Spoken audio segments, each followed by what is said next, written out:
Assalamualaikum warahmatullahi wabarakatuh. Perkenalkan, nama saya Almin. Nomor induk mahasiswa 311200502. Di sini saya akan menjawab beberapa pertanyaan dari tugas konstruksi jalan dan jembatan. Nomor 1. Pemahaman dasar Anda terkait dunia keteknik sipilan tanpa melihat referensi apapun. Menurut saya, teknik sipil merupakan salah satu ilmu pengetahuan tentang perencanaan proyek bangunan. Tanpa ilmu teknik sipil, manusia akan kesulitan atau bahkan tidak mampu membangun proyek pembangunan. Itulah mengapa ilmu pengetahuan sipil sangat penting untuk dipelajari dan dikuasai, karena hampir semua atau bahkan semua bangunan-bangunan yang banyak di lingkungan sekitar kita itu menggunakan pengetahuan tentang teknik sipil untuk membangunnya, seperti rumah, hotel, apartemen, jalan, dan jembatan, dan lain-lainnya. Pertanyaan nomor 2. Pemahaman lanjutan Anda terkait dunia keteknik sipilan setelah membaca referensi.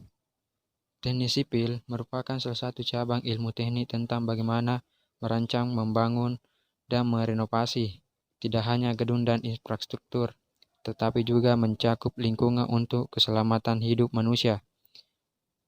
Teknik sipil mempunyai ruang lingkup yang luas. Di dalamnya pengetahuan matematika, fisika, kimia, biologi, geologi, lingkungan hingga komputer mempunyai peranannya masing-masing. Teknik sipil dikembangkan sejalan dengan tingkat kebutuhan dan pergerakan hingga dikatakan ilmu ini bisa mengubah sebuah hutan menjadi kota besar. Walau jurusan teknik sipil dan teknik arsitektur sama-sama mempelajari bagaimana membangun gedung, terdapat perbedaan yang signifikan antara kedua jurusan tersebut. Jurusan teknik sipil mempelajari cara membuat struktur bangunan yang kokoh dan ekonomis, sedangkan jurusan arsitektur lebih berfokus pada desain bangunan yang menarik. Secara singkat, teknik sipil membuat gambar desain seorang arsitek menjadi bangunan nyata dengan mempertimbangkan berbagai faktor seperti fungsi bangunan, keamanan dan ketahanan bangunan, anggaran, dan faktor lainnya. Yang ketiga, pemahaman Anda bagaimana ketertarikan dunia keteknik sipilan dengan mata kuliah pengantar konstruksi jalan dan jembatan.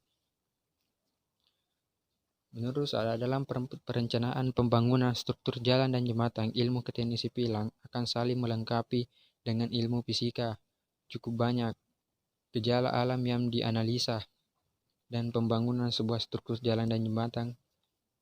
Dalam perencanaan jalan dan jembatan merupakan hal yang penting terutama dalam menentukan jenis jembatan atau jalan seperti apa yang tepat untuk dibangun dan metode pelaksanaan apa yang dilakukan penggunaannya.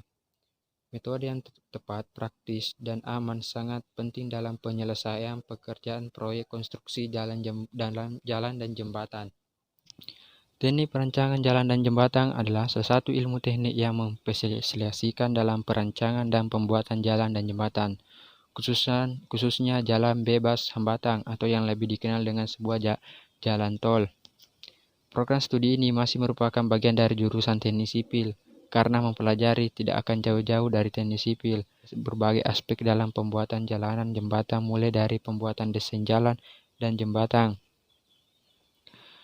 mempelajari geografi dan struktur tanah, memilih bahan baku, dampak sosial dari pembangunan, pembuatan jalan tersebut, dan cara merawat jalan dan jembatan yang sudah selesai. Selain itu, di prodi ini kamu akan banyak mempelajari tentang perhitungan biaya dan manajemen bahan konstruksi. Pembangunan jalan dan jembatan membutuhkan tenaga-tenaga profesional di bidang sipil dan perencanaan yang siap kerja. Prodi ini merupakan program vokasi dengan jenjang studi diploma atau D3 sehingga selama perkuliahan kamu akan mendapatkan kegiatan praktik dengan porsi lebih besar dibandingkan teori. Karenanya, setelah lulus kamu siap untuk terjun ke dunia kerja.